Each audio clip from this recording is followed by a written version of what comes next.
वो चचेरी बहन थी। लड़का कह नहीं पाया, बाप ने बेटी की शादी कहीं और कर दी। बुखारी शरीफ की हदीस है, बुखारी शरीफ में ये वाक़या मौजूद है। चंद सालों के बाद 2-3 बच्चों की मां बन गई वो लड़की। उसका शौहर बीमार हो गया, चारपाई से उठने के लायक नहीं रहा, बिस्तर पकड़ लिया। बच्चों पर भूख की नौबत आ गई। इसने सोचा कि मेरा चचेरा भाई थोड़ा पैसों वाला है, अमीर है, चले उससे जाके थोड़ी सी मदद ले ले। वो आती है, दरवाजा खटखटाती है। चचेरे भाई ने दरवाजा खोला, सामने देखता है कि मेरी चचेरी बहन खड़ी है। अंदर आओ। कैसे आना हुआ? उसने बताया, तुम तो जानते ही हो कि तुम्हारे बहनोई के बिस्तर पर पड़े हैं, उठने की ताकत नहीं है। मैं औरत जात हूं, कितनी मेहनत कर सकती हूं? शौहर की दवा और इलाज भी कराना है और बच्चों का पेट भी पालना है। गरीबी ने मुझे पकड़ लिया है, गरीबी ने मुझे जकड़ लिया है। बच्चों की भूख और प्यास ने मुझे मजबूर कर दिया है, इसलिए मैंने आज तक किसी के सामने हाथ नहीं फैलाया है। तू मेरा चचेरा भाई है, तुझसे थोड़ी सी मदद लेने आ गई हूं। ज़कात का हो, खैरात का हो, सदके का हो, कुछ भी हो तेरे पास तो मेरी मदद कर। रिश्तेदारों में ज़कात खैरात देने का सवाब ज्यादा है, तुम हमारी मदद कर सकते हो। मैं तुम्हारी रिश्तेदार हूं, मैं तुम्हारी चचा की बेटी हूं। अच्छा, एक बात और याद रखिए, ये हमारे यहाँ चलता है।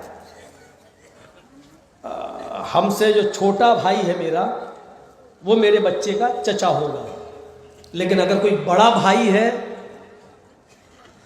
हमसे, तो उसको क्या कहा जाता है? बड़ा बाप या ताया है, ये जुमला कहा जाता है। लेकिन माफ कीजिएगा, हदीस के अंदर ये बड़ा बाप छोटा बाप ये कुछ नहीं है। वहां बड़ा हो या छोटा हो, सब चचा है। हम लोगों की लुगतें अलग है ना, माहौल में रहते हैं ना। अल्लाह के रसूल सल्लल्लाहु अलैहि वसल्लम के जो बाप थे अब्दुल्ला, वो अपने 10 भाइयों में सबसे छोटे थे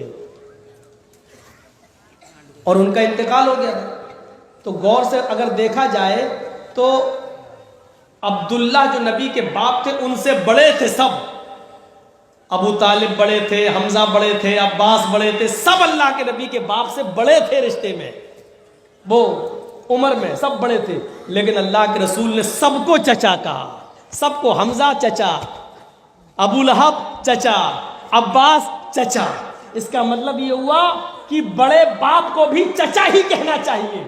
शरीयत का तकाजा यही है। हमारी और आपकी डिक्शनरी अलग है क्या? ये बड़ा बाप है, छोटा है तो ये कोई नहीं कहेगा ये छोटा बाप है, ये कहेगा चचा है। देखिए अकल देखो, हमारी भूसा भरा है। अरे जब हमसे कोई बड़ा है तो वो बड़ा बाप हो गया मेरे बेटे का। लेकिन हमसे जो छोटा है तो कायदे से कहना चाहिए ना कि छोटा बाप। तो छोटा बाप कोई नहीं कहता, नहीं चचा। छोटा बाप कहने में अच्छा नहीं लगता, बड़ा बाप कहने में अच्छा लग रहा है, तो कहना चाहिए ना बड़ी अम्मी। अब जो उससे छोटी तो उसको कहना छोटी अम्मी, तो छोटी अम्मी कोई नहीं कहेगा, चची। याद रखिए, मेरी मां से बड़ी कोई बहन है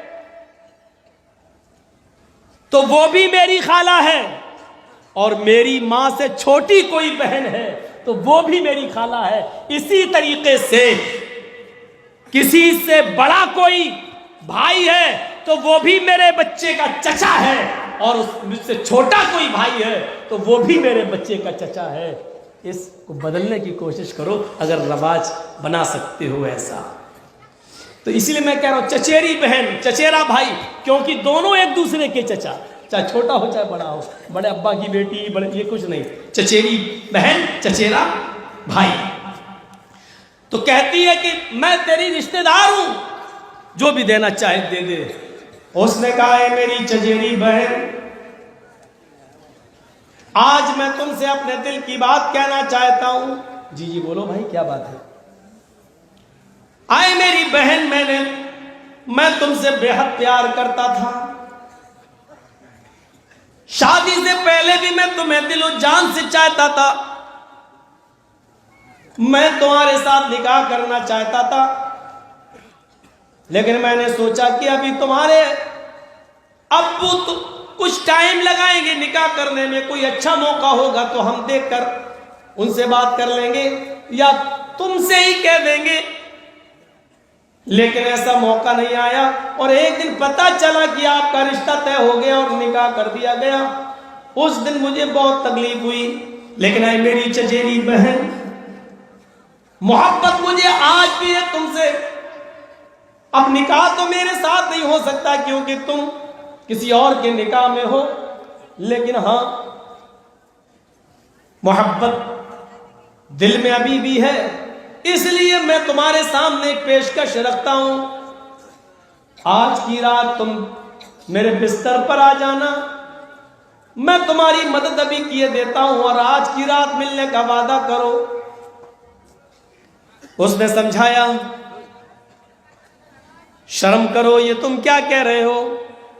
इसने कहा सोच लो, एक तरफ तुम्हारा शौहर है जो बिस्तरे मर्ज पर पड़ा हुआ है, दूसरी तरफ तुम्हारे छोटे छोटे बच्चे हैं जो भूख से बिलबिला रहे हैं। सोच लो, गौर कर लो।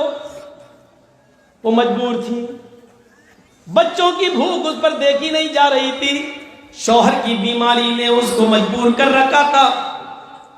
थोड़ी देर के बाद उसने इस बात में अपना सर हिला दिया, जैसी तुम्हारी मर्जी, लेकिन अभी मेरी मदद कर दो, मैं अपने बच्चों को कुछ खिला दूं और अपने शौहर के लिए कुछ दवा ले लूं। उसने कुछ दिरहम उस लड़की को, अपनी चचेरी बहन को दे दिए। कहीं जिक्र है 60 दिरहम दे दिए। ये लड़की उससे वादा करके चली आई, आधी रात गुजर जाने के बाद मैं तेरे बिस्तर पर आ जाऊंगी। मजबूर थी, चली आई, अपने शौहर के लिए दवा का इंतजाम करती है और अपने बच्चों के लिए खाना ना बनाती है, तैयार करती है, खाना खिलाती है, शौहर को सुलाती है। देख लिया कि बच्चे बेहोश पड़े हैं, शौहर भी गहरी नींद में बीमार है, जो दवा खाया है अब सुबह से पहले उसकी आंख नहीं खुलेगी। दिल पर पत्थर रखती है और फिर चल देती है कि मैंने जो वादा किया था अपने वादे को पूरा कराऊं, शायद फिर कभी जरूरत पड़ जाए पैसे की, दिरहमो दीदार की, तो वही मेरे काम आएगा। दरवाजे को दस्तक देती है, उसको तो नींद ही नहीं आ रही थी, वो तो इंतजार में बैठा ही था। दरवाजा खोला, उसने फौरन हाथ पकड़कर उसको अंदर खींच लिया और फिर दरवाजा लगाया और फिर वो उसके करीब आकर कहता है, आओ इस बिस्तर पे आओ, तुमने आने में कुछ ताखीर कर दी। ये बेचारी खड़ी है, थर्रा रही है, ये कहता है कि इधर आओ, ये कांप रही है। इसने कहा जब तुम सुबह आई थी तो तुम्हारी ये हालत नहीं थी और अब तुम कांप रही हो, थर्रा रही हो। अरे अभी से कांपोगी, थर्राओगी तो आगे का मरहला कैसे तय होगा। अभी तो हमें और तुम्हें आज की रात हमें तुम्हारे साथ, तुम्हें मेरे साथ गुजारना है, आगे के मरहले भी तो तय करना है। ये तुमने अपनी क्या हालत बना ली है। वो डरती जा रही है, उसके चेहरे का रंग बदलता जा रहा है, सुर्ख होता जा रहा है। जब देखा कि वो अपनी जगह पर खड़ी है तो ये उसकी तरफ बढ़ता है और उसका हाथ पकड़कर कहता है, आओ ना, चलो ना बिस्तर पर। जैसी उसने उसका हाथ पकड़ा, इस लड़की ने अपने चचेरे भाई का हाथ हटाते हुए कहा, इत्तक़िल्लाह या बनाम। बुखारी के अल्फाज, इत्तक़िल्लाह या बनाम। आए मेरे चचा के बेटे, आए मेरे भाई, यबना, आए मेरे चचा के बेटे, आए मेरे भाई, इत्तक़िल्लाह, अल्लाह से डर जा। यबनाम इत्तक़िल्लाह, आए चचा के बेटे, अल्लाह से डर जा। तू उस हद को क्रॉस करने जा रहा है जो तेरे लिए हलाल नहीं है। तू उस मोहर को तोड़ने जा रहा है जो तेरे लिए जायज नहीं है। आए मेरे चचा के बेटे, तेरी इस बहन ने आज तक किसी गैर मर्द को नजर उठाकर नहीं देखा। बिस्तर पे सोना तो दूर, नजर उठा के नहीं देखा। मेरी मजबूरी मुझे तेरे पास खींच के लाई। एक रात के चंद लम्हों के इंजॉय के लिए, लज्जत के लिए मेरी पूरी जिंदगी की इबादतों पर पानी मत फेर। आए मेरे चचा के बेटे, अल्लाह के अजाब से डर जा, जहन्नम की आग से डर जा, कब्र के अजाब से डर जा। आए मेरे चचा के बेटे, अल्लाह का खौफ अपने दिल में पैदा कर।